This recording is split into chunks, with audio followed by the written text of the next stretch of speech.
Hello, this is the Bluthner style 4A baby grand piano, 166 centimetres long, made in 1930. We sold it in 2013 and the client's downsizing, so we're very grateful to get it back in. It was French polished when we sold it, so let's have a quick look at the casework. It looks to be still in near perfect condition and hasn't had any fading either. Very often when pianos are placed in a light place for a 10-year period, it would have got faded on one side.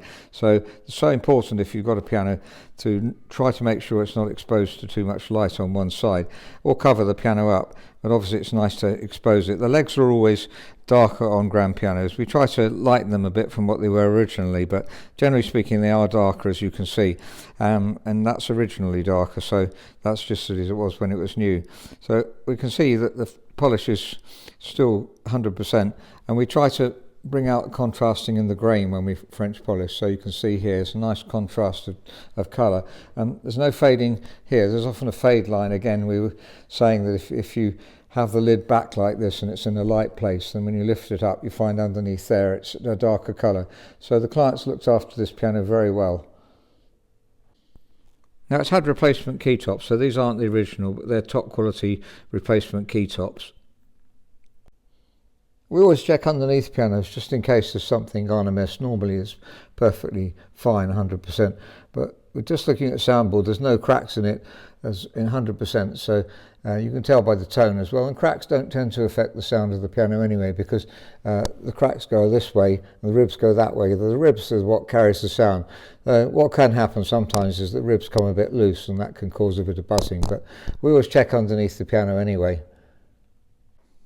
And very importantly, we always check the tuning pins to make sure they're really tight, and they are tight, so the client has looked after the piano well, not dried it out. This is Bluthner coning, so these are original style Bluthner strings.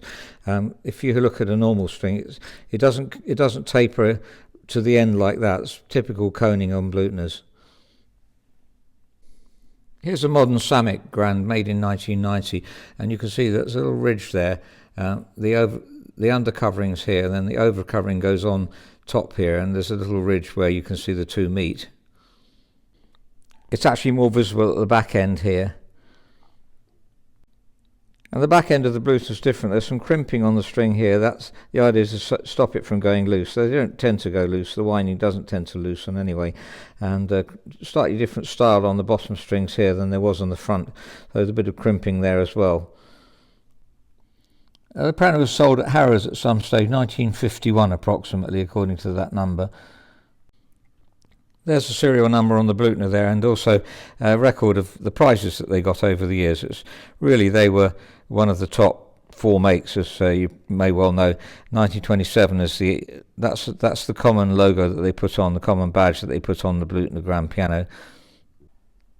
When the piano was here in 2013, we replaced the hammers with new German hammers, and there's been very, very little wear since then. You could just about see the indentation.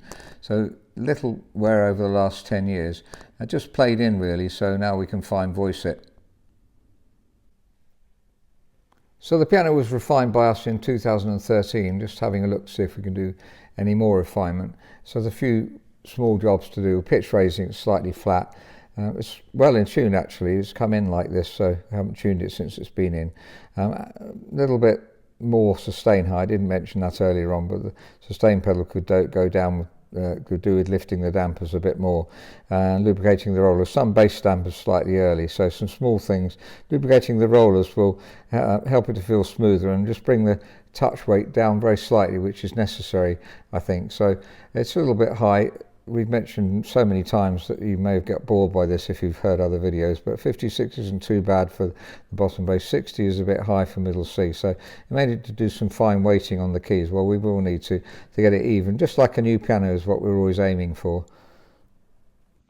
So let's compare it with some other pianos in stock.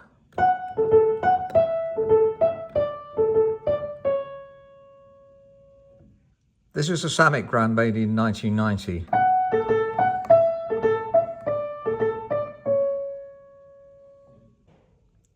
And the Steinway Model K upright made in 1924.